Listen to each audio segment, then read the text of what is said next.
Hi, good evening, everyone, and welcome to tonight's event. I'm always delighted to be able to join the library for these very intriguing conversations, and tonight is not going to disappoint. We are delighted to have Dr. Milton Mills. Dr. Mills, we'd love to see you. As Dr. Mills is coming on screen, of course, we're talking about the anatomy of a herbivore, and I would love to talk to you about that. Now, Dr. Mills, I understand it's part of your documentary, What the Health? And so let's start by talking about the significance of our topic tonight. Well, first of all, thank you for having me tonight, and I am very, very happy to be here. And yes, this is a topic that is near and dear to my heart. And it is one that oftentimes strikes people as being somewhat a little bit removed from what they're used to, because as we are coming up in school, we are most often taught that human beings are omnivores, meaning that we are supposed to eat both plant foods and animal foods. And that conclusion is based on observing what human beings typically eat.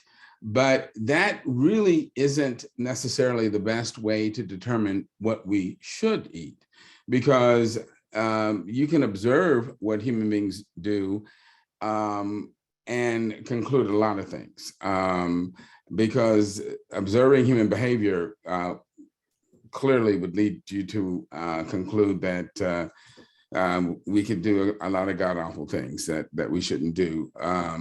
And when you look at the way humans typically eat, you find that we end up with a lot of health problems. Mm-hmm. And so the question is,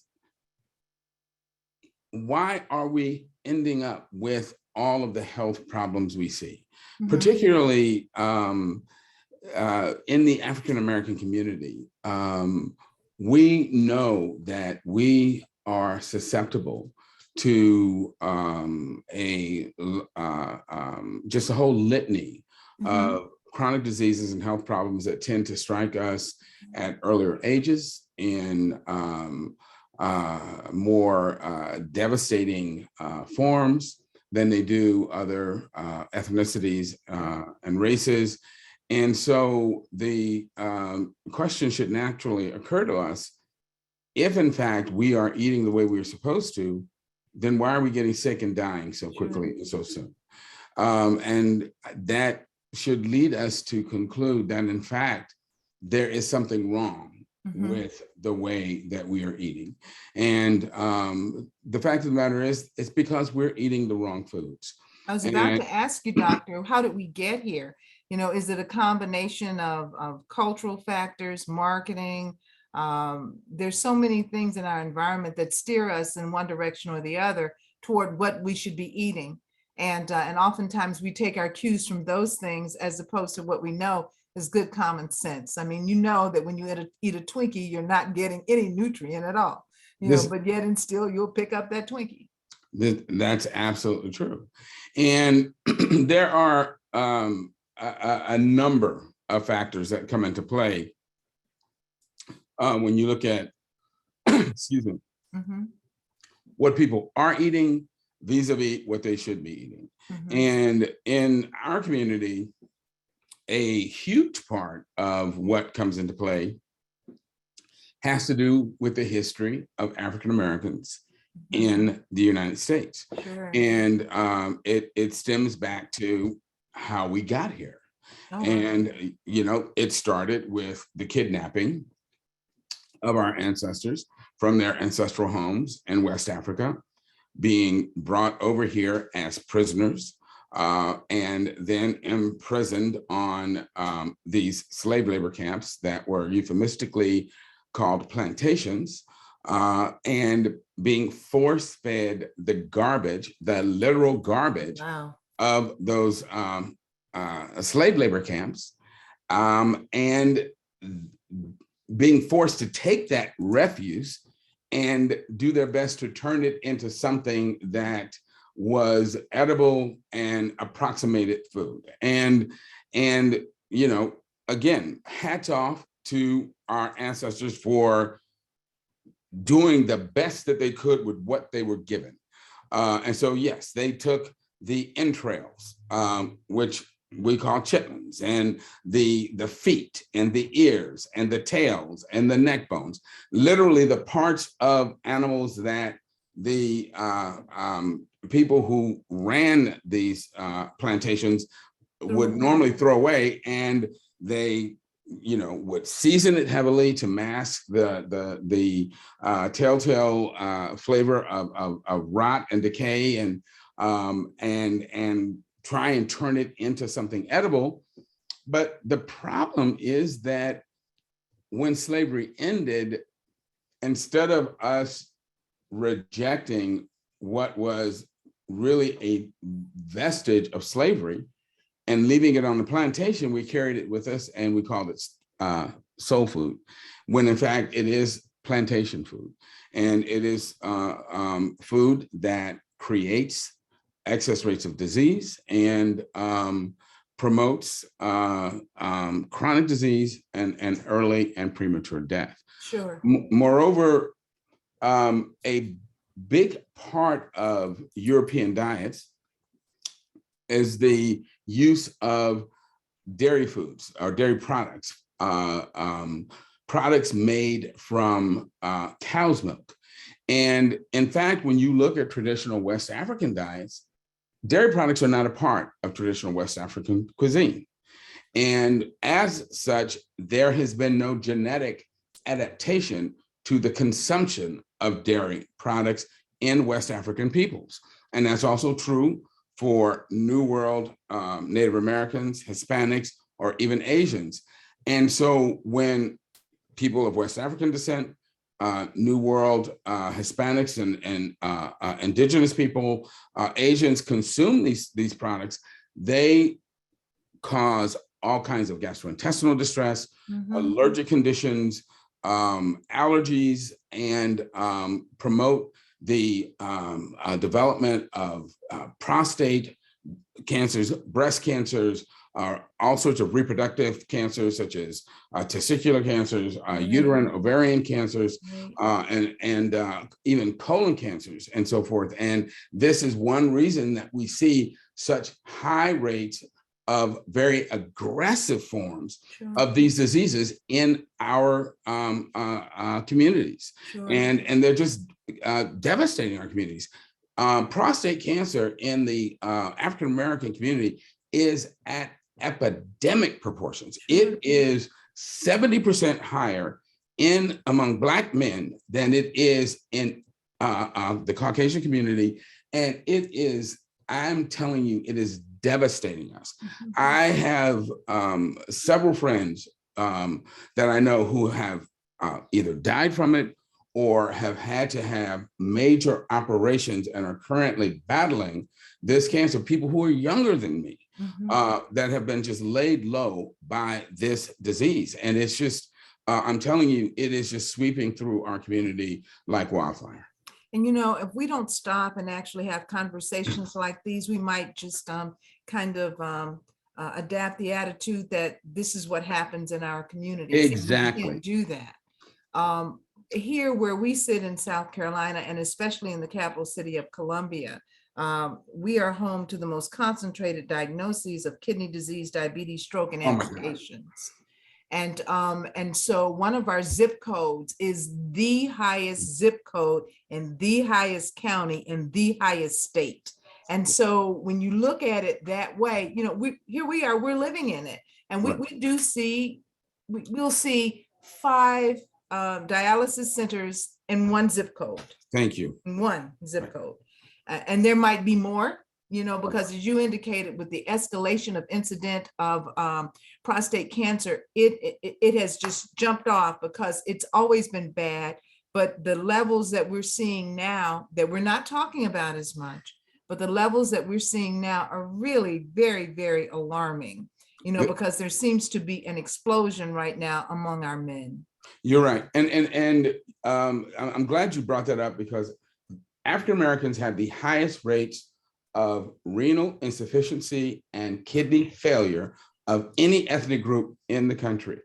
And you might not be able to find a supermarket in the Black community that will provide fresh produce, but you will find a dialysis center.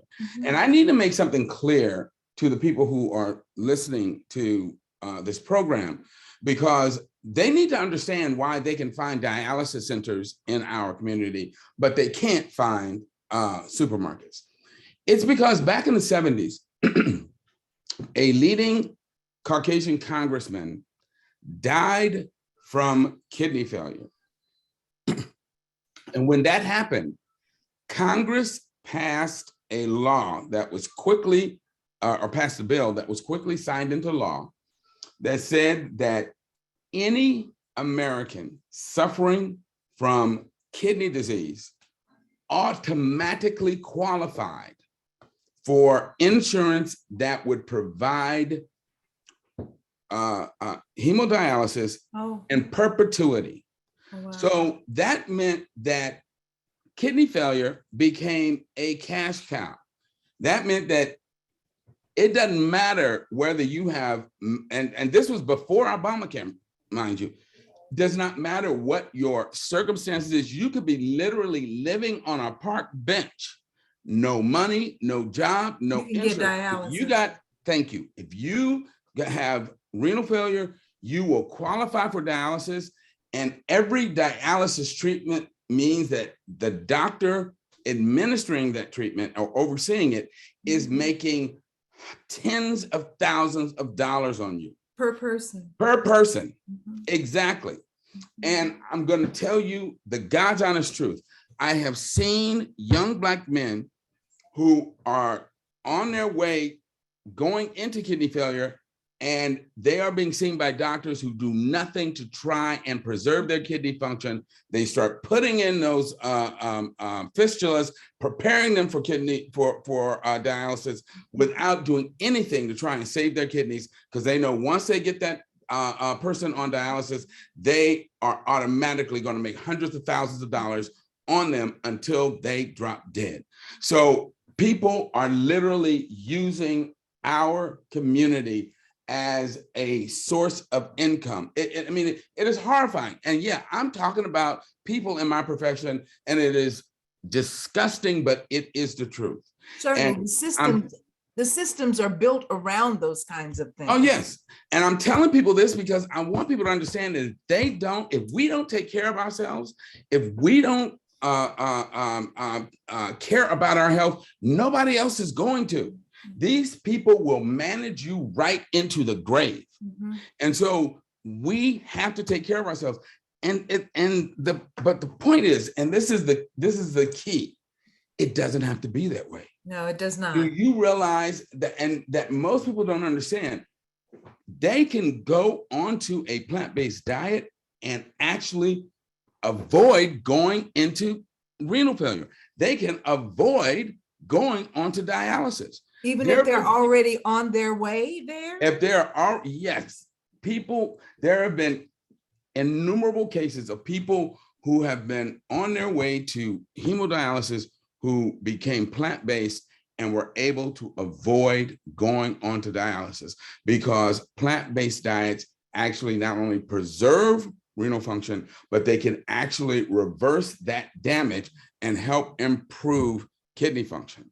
Wow. But doctors will not tell people this. Well, they certainly are not advocating it with the same level of passion that you're sitting here with tonight, which is, your passion needs to be matched by all of the people in the health profession, in my opinion. I know we talked about the high concentrations of diagnoses of kidney disease, diabetes, stroke, and amputation, and renal failure in our areas, but I'm also encouraged by the growing number of people that are buying into what you are saying and the fact that your strategies work.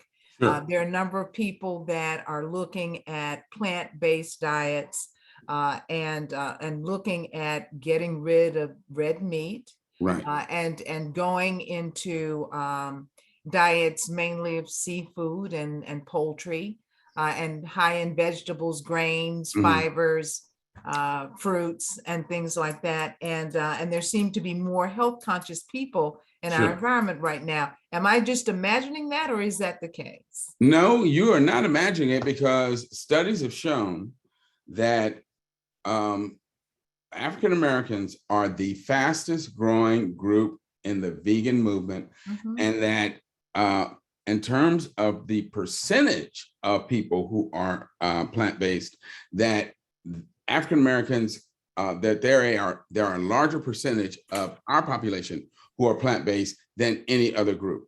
But I also want to be crystal clear that when I'm talking about being plant-based, I'm talking about being 100% plant-based. And that may sound extreme to people, because when you talk to people about being, 100% plant-based, I'm talking about no red meat, no poultry, no sea animals. And people are like, whoa, but Dr. Mills, Dr. Mills, I got to have. Look, I understand that, because I felt that way once too. I felt like, you know what? I got to have X, I got to have Y. I often ask people, tell me something. Did you have a conversation with your obstetrician when you were born? And people look at me like, dude, you done lost your mind. Of course not. My point is this: we were all born without preferences. None of us had any desire for anything when we were born except our mother's milk. The point is, everything we think we like, everything we think we can't live without, somebody taught us to like that. And just like we learned to like something that wasn't good for us, we can unlearn that bad habit and learn to like something else. Because I guarantee you, most of the people that are listening to this program are in a relationship, but they are not in a relationship with the first person they fell in love with. Because that person, they thought they couldn't live without, and then that person did something stupid, and they woke up one day and said, why am I with this idiot? That's right, they're out of here. And they kicked them to the curb and found somebody else. And now they're with somebody that they love as much or more than they love that original person. And once you love something, you love it. And it's better for you. And it's not dragging you down and destroying your life and your happiness. And just like you learn to love someone else, you can learn to love a different diet, and a diet that improves and affirms your life and helps you live longer and doesn't destroy your health, doesn't destroy the earth, and doesn't harm other beings. So let me ask you this: what should we be doing? We should be learning to eat foods that are healthy, whole plants that utilize the whole plant. And when I say whole plants, in other words, we don't want processed plants. We don't want, I jokingly tell all my audiences, the only white things at your table should be the tablecloth and the people eating food. Or something. No sugar, no flour. Right. No bread. Get rid of the white flour. You want whole grain flour. Get rid of the processed sugars. Get rid of if you use salt sparingly. If you're going to use potatoes, try to use sweet potatoes or the yellow or red potatoes, because I'm telling you, it's amazing that when you look at wild potatoes are like these really skinny things that have a lot of fiber in it. We've taken those wild things and turned them into these big, fat, corpulent, obese russets. I mean, we made even our food obese. It's kind of crazy.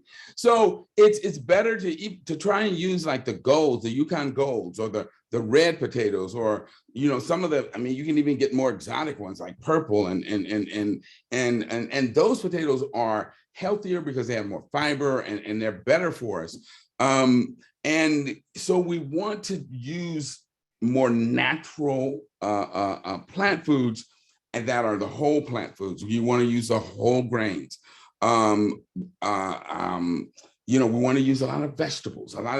One of the things that most of us don't eat nearly enough are greens.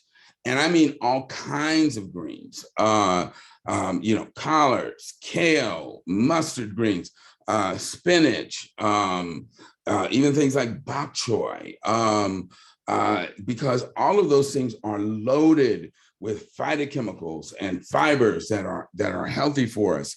Our root vegetables, but not just the sweet potatoes, but parsnips, rutabagas. There's just a ton of them out there. There are a lot of things from South America, Central America, other continents, Asian vegetables that we can experiment with, because just like with people, the greater the variety, the more in our diet, the more full and beneficial it is for us. It's like God gave us color and variety for a reason. It's better for us, and it makes us healthier. It makes us stronger, and it helps us be more resistant to disease. A lot of times as we look at, we're coming up on a holiday, coming up on Mother's Day, and of course, many of us, spent time trying to figure out, reservations to take mom out to dinner, or, to have something special. But a lot of times, I'm saying all of this to say, oftentimes our traditions center around food, and it probably should not. Well, I'm not going to say that. You know why? Because when you read the Bible was filled with feasts and celebrations that centered around food. Even Jesus's first miracle was at a feast. The last act with his assembled disciples was at a meal. He promised his disciples, he says, I'm not going to eat this meal with you until I eat it again with you in heaven. So I think that eating and meals are central to who we are as a species. It's just we need to do it the right way and make sure that we're eating foods that build up our bodies, that help build up our minds. We just have to eat the right kinds of foods. And then it's great and it's wonderful. We just have to adopt traditions that are good for us and good for the planet, and get away from the ones that are destructive and tear our bodies down. So can I tell you what I ate today, and can you tell me what was wrong with it? Okay. Sure. We can talk about it. Yeah. Okay. So this morning, frozen banana. I did a smoothie: frozen banana, natural peanut butter, cocoa, and an almond milk. What is that? That sounds fine. That's okay. I didn't do so good at lunch, because I had a pork chop, and I had some collards. Okay. And I did have a sweet potato, but I probably leaned into that pork chop a whole lot more than I leaned into the collards and the we're gonna go ahead. We're gonna affirm you for the sweet potato. We're gonna have to say, next time we're gonna have to leave that pork chop alone. But but I want you to go in on me, because I want to use that as an example to the folks who are, I want people to kind of rethink what we're doing, just kind of rethink what we're doing, because oftentimes, I prepared that meal out of rote because I had it in the freezer and I had to take something to lunch today. And so I prepared that, and that's what went into the bag, and that's what went with me. Oh, and an apple. And so, but, here, sitting here listening to you, I probably shouldn't have gone in that hard on the pork chop, because, fat and all. And because oftentimes when we eat those things, we're eating them because of the flavor, and a lot of the flavor is in the fat. Well, not actually, and it's not just that. I have a lecture that I called Meat Eating and Mind Games. And what I point out to people in that lecture is that we, as humans, we don't even like animal tissue in its unaltered form. Because if you think about it, real meat eaters, they don't ask you to take animal tissue, cut it up into these smooth-edged, hand-sized objects, and then dump all kind of plant material on it, and then fry it or bake it or broil it in order for it to be acceptable to them. They take it in its ragged, bloody, unaltered form, because that's when it tastes good to them. But for us, we try to make it look like actual plant products. Because if you think about it, edible plant products are hand-sized, smooth-edged, firm objects that taste like plants. And what do we do to meat to make it acceptable? We take the hair and the fur off of it. We cut it into these hand-sized smooth objects. We cover it up with plant products we call seasonings, and then we make it firm by cooking it. And that's what makes it acceptable to us. Sure. It's the plant flavors that makes it acceptable. Oh, wow. It's not the meat itself. And we definitely don't like it in this bloody raw form. Yeah, you're right. I have a nephew. I said I wasn't going to say this because he'll know. His mom's probably watching. But I have a nephew who can't stand to eat anything off of a bone. And I think there are a number of people who feel that way. I mean, it repulses him. And as it should, yes. He's 9, and I know that, he's going to have a plant-based diet. And I'm happy about that for him. I really am. At 9, it isn't something somebody taught him. It repulses him, just like I said. He doesn't. And as well it should. And, I again, in that same lecture, I do a lecture on protein, and I show people a picture of a cow, an elephant, and a rhino. And I say, what is the natural diet for these animals? And everybody says, of course, it's plants, right? So the next question is, at what point in those animals' lives do they eat animal protein? Always. About 90% of the audience says they don't eat animal protein, they eat plants. And I tell them, think about it. At what point in their lives do they eat animal protein? Then light bulbs start going off and they say, when they're babies. When they're nursing, their mother's milk is filled with animal protein. Oh. Right? And I'm like, yes. And what that means is that animal protein for plant-based animals is a growth signal. And that means that if you are a plant-based species and you eat animal protein as an adult, you start to turn on growth genes. Oh, wow. You are promoting cancer. Wow. And that's why studies in humans show that when humans eat animal protein, it promotes cancer in us. And there was a landmark 18-year study that showed that the humans that ate the most cancer had a 4-fold increase in cancer. Wow. Not only a 4-fold increase in cancer risk, they had a 75% higher rate of mortality. Wow. Wow. And that's sobering. That's sobering. It is very sobering. And it's like, and not only do we have like 4 times as much cancer, but we also have more tumors. So it doesn't always turn to cancer, but you get lipomas, you get moles, you get cysts, we get fibroids. So, it causes your cells to start trying to do what they shouldn't be doing, and that is growing. And so a lot of times they'll turn into a benign tumor, but a lot of times they actually turn into actual cancer. Sure. Because they're trying to grow when they shouldn't be. Sure. Doctor, I've got some questions that have kind of piled up, so I'm going to go through some of them. I'll do them 2 at a time, okay? No problem. So one question is, what foods do you recommend for someone on a low potassium diet? And another is there a connect between breast cancer and plant-based diet? Oh, absolutely. Let me just say one last thing.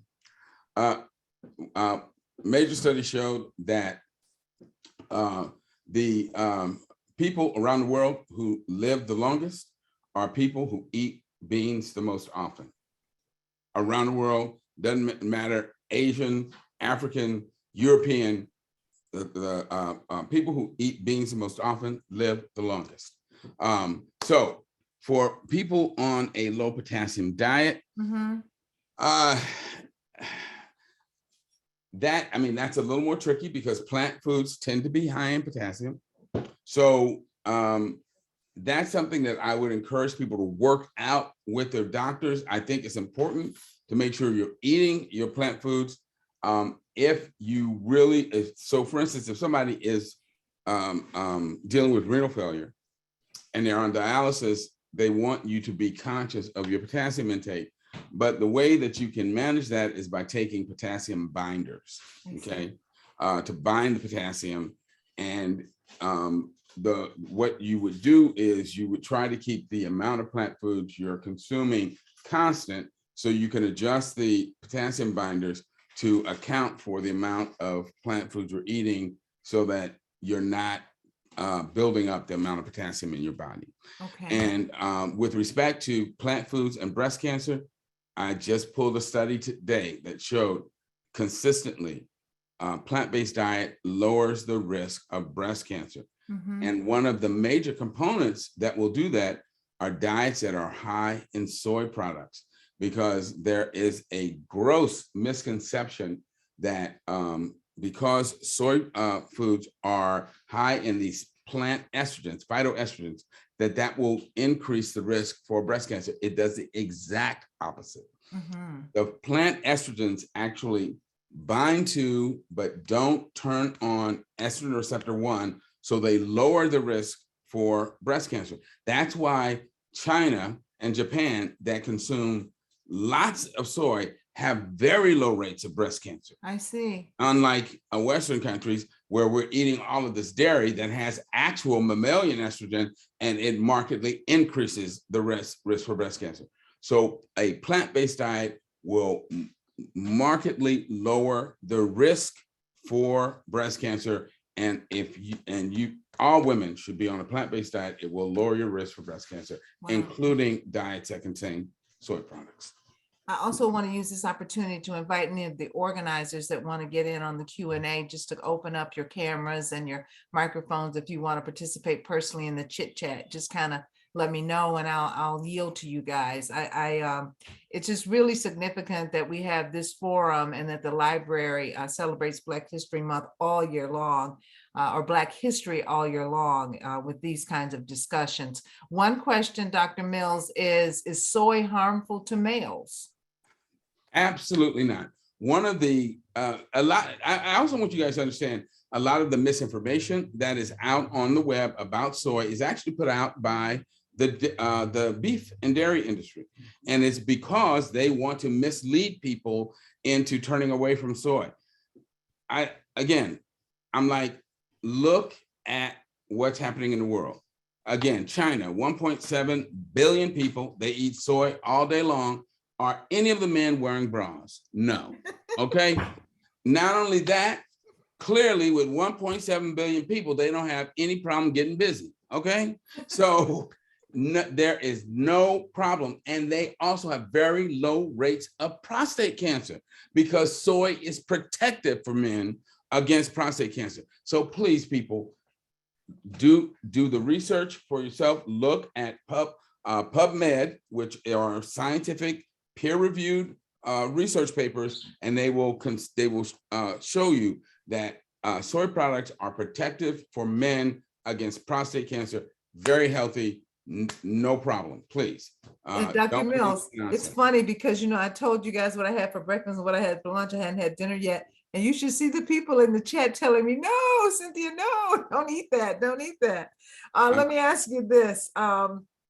And I do appreciate this.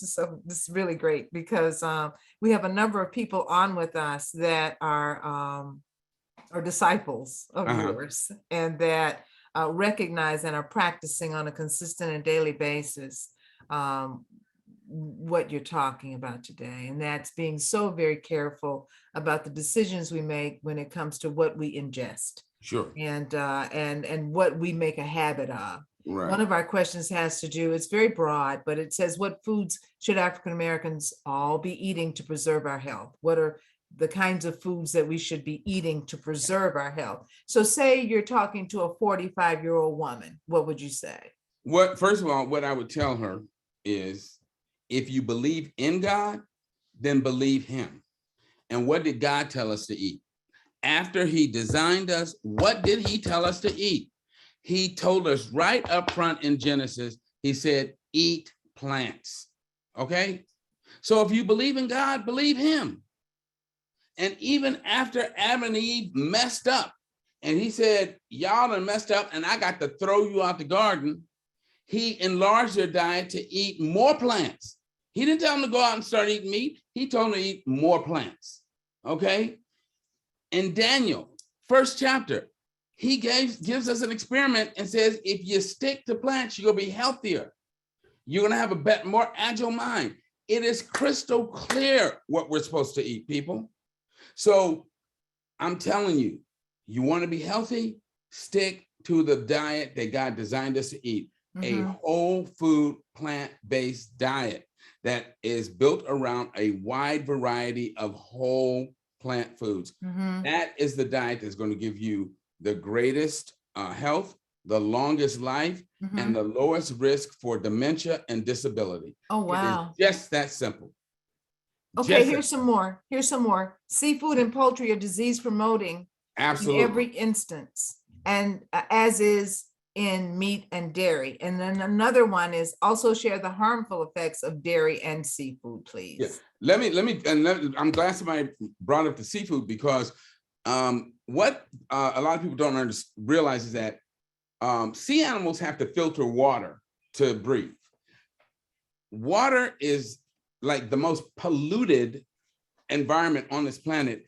And as a result, sea animals have the highest levels of toxins and environmental pollutants in their body. And studies show that men that eat sea animals have higher levels of toxins and organic pollutants in their bodies. And as a result, they have lower sperm counts than men who don't eat sea animals. And the sperm that they do have lower motility. Okay. And that's why they have more trouble conceiving. Wow. Let me take this opportunity to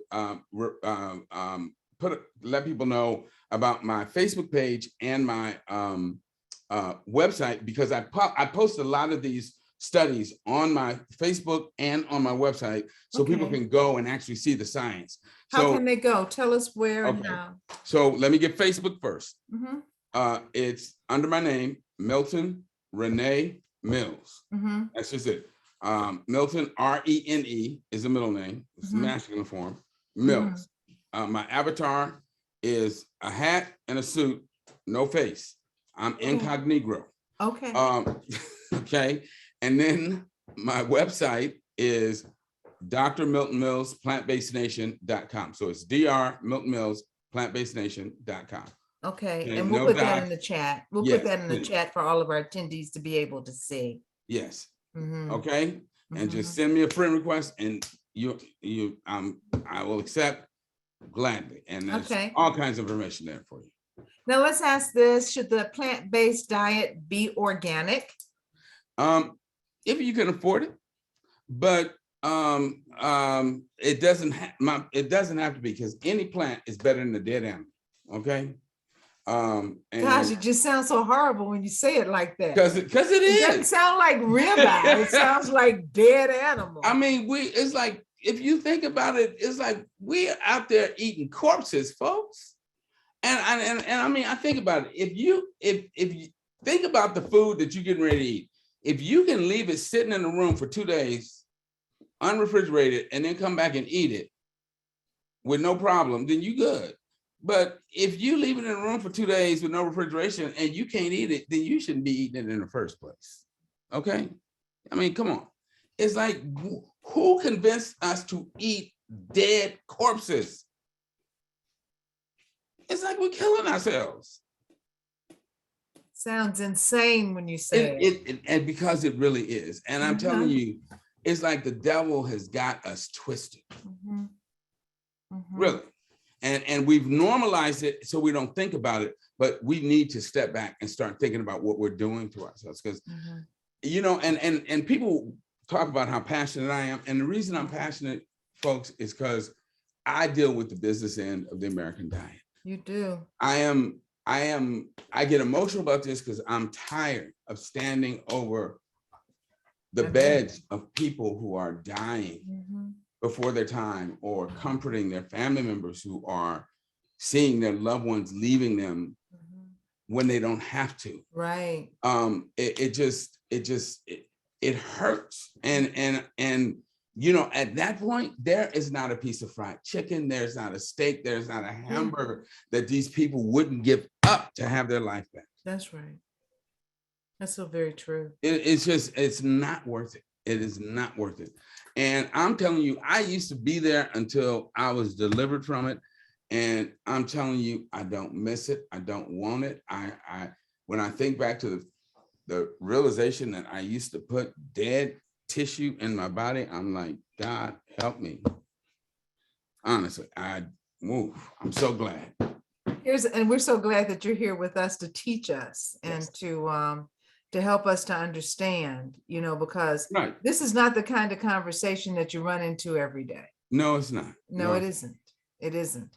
Purple and sweet potatoes are always high in value. What benefits? Talk to us about the benefits of colorful whole food. Oh, anything that has color is outstanding because those pigments mean that they are loaded with antioxidants, and the plants literally make the pigments to protect themselves against sun damage and free radicals.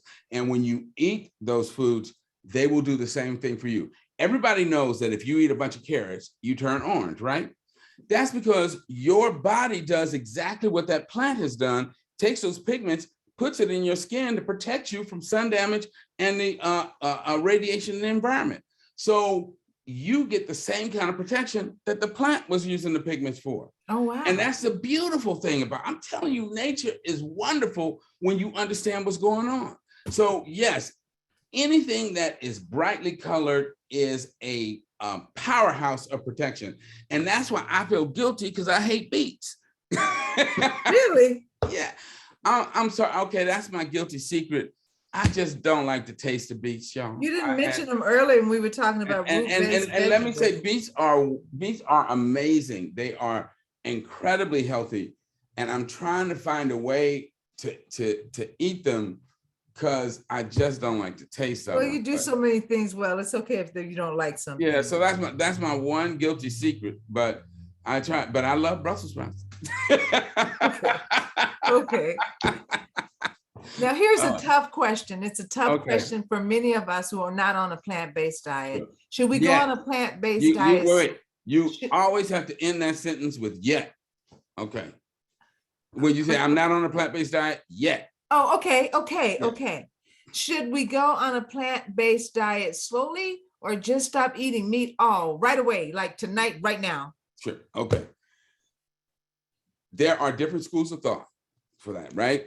Some of my colleagues will say that, they feel like you should eliminate, in a piecemeal fashion. I am of the school that you should just lay on the floor, kick, scream, throw things, and go cold turkey. When God showed me that I needed to do this, I'm like, God, how am I going to do this? I can't do this. You got to do it for me. Take it away. And he did. Okay. I understand that may not work for everybody, but I laid it at I gave it to him. He took it from me. But that may not work for everybody. So I would tell people, talk to God and try to do what works for you. But I know that for me, trying to do it piecemeal is like an alcoholic trying to have a drink once every other day. You're going to end up under a bar stool. So, try to figure out what works for you. I'm of the frame of mind that it's better to cut. It's like them friends who are bad, got a bunch of bad habits. Cut them off. Gotcha. One question says, how do we condition our mind and body to change from eating red meat to strictly plant-based? So you kind of answered that. People say, well, and there are a lot of the other thing is there are a lot of good plant-based substitutes now that can give you that help you get over that craving by and give you that mouthfeel, that texture, like Beyond Burgers, Beyond Sausage, and you can get the satisfy that craving but still be plant-based. Okay, so there's like a lot of on-site ordering services. Like there's a service called GTFO. It's vegan. and that stands for get the F out, it's vegan. And they have all kinds of meat analogs that you can order online. They deliver to your house. And I want to be clear. You should use them sparingly and always try to make sure that the majority of what you're eating are whole plant foods. But you can use that to supplement what you're eating. Don't build your whole diet around those things, but you can use them to help you get over the hump. And that can help you transition. But you can also learn to make things like crab cakes out of artichoke hearts of palm, things like that. You can make black bean burgers. You can make loaves, like meatloafs meatloaf-like things out of lentils, out of nuts, there's all kinds of amazing things you can do with plant foods that just will completely take you into amazing places, and you will not miss. In fact, you'll get to the point where you cannot even stand the smell. The smell of it, I've heard that. Yeah. Now, Dr. Mills, people want to know if you still see patients, and if so, where, and how can they get in touch with you for speaking engagements? And so the speaking engagement stuff, we're going to ask to make sure that our organizers put that in the chat. Sure. So people can know how to reach out to you for that. But they're asking, where are you? Where's your practice? And do you still see patients, and how can they reach you? Sure.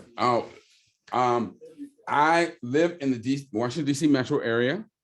And in terms of seeing patients on an outpatient basis, I refer patients to my colleague, Dr. Theodore Watkins. He is African-American vegan physician, has an office here in the DC area. He also does a radio show on public radio, outstanding clinician. And his website is twiliving.com. You can contact him, let him know I referred you. He will get you in. He is an amazing clinician. I am not able to see patients directly right now, but Dr. Watkins is an amazing physician. In terms of getting in touch with me for speaking engagements, my scheduler is Ms. Dawn Hilton Williams, who her information was posted earlier because she does vegetation, and her information is info@urban, HERBAN-EATS.com. And she handles all my schedule. Okay, we just have a couple more minutes. So I think Sure. I just have one question that I can do. This is one, she says, when I only eat vegetables, my body resistance seems to go down. I catch a horrible cold. What can I do to have a plant-based diet? Well, if you're truly only eating vegetables, you got to eat legumes, your beans, peas, lentils. You got to get your grains in there. You got to make sure you are eating some fresh whole fruits. You got to make sure you're getting a balanced diet. And I would want her to work with a vegan nutritionist to actually look at everything she's eating. Because like I told the people before we actually got started, going plant-based is like having sex. If you didn't enjoy it, you weren't doing it right.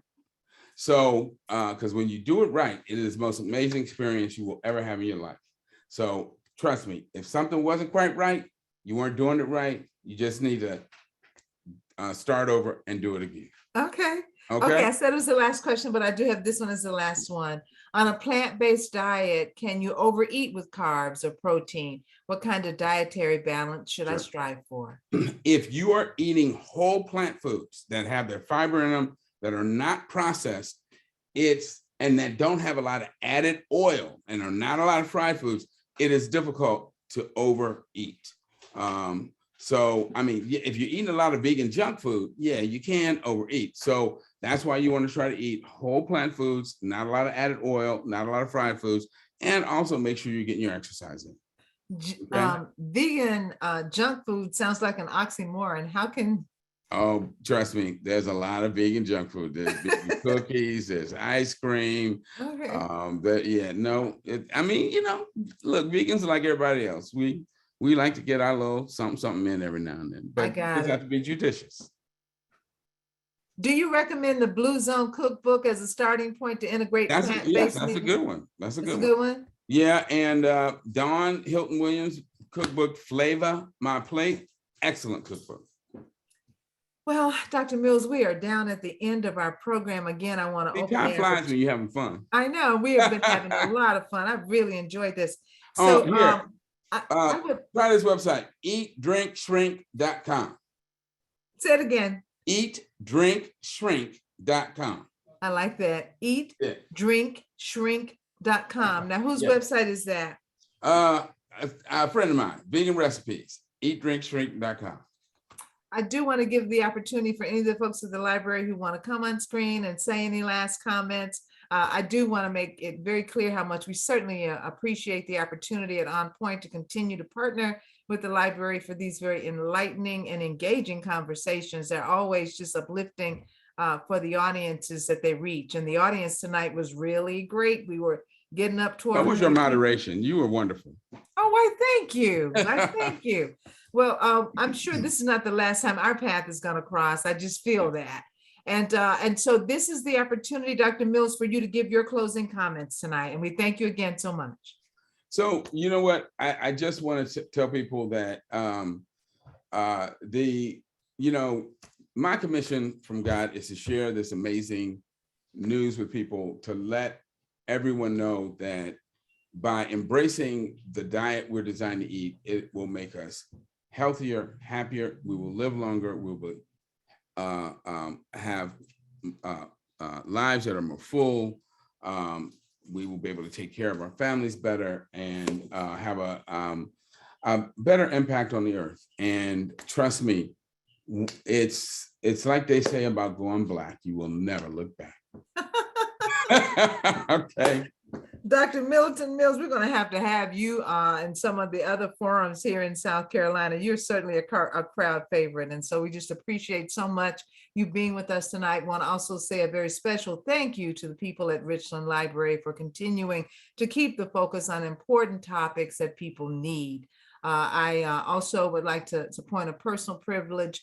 Janice Surgener, thank you so very much for the work that you continue to do in the African-American history space. So very important that you keep this information out before people all year long. And lastly, I'd like to say congratulations to this huge audience that we had tonight. I love the fact that when you see the significance of a quality topic like this, you guys pour out in droves. So thank you so very much. I've been your host, Cynthia Hardy, and I've enjoyed every second of it. Thank you all very much and good night. Thank you. Bye-bye. Thank you. Bye-bye. All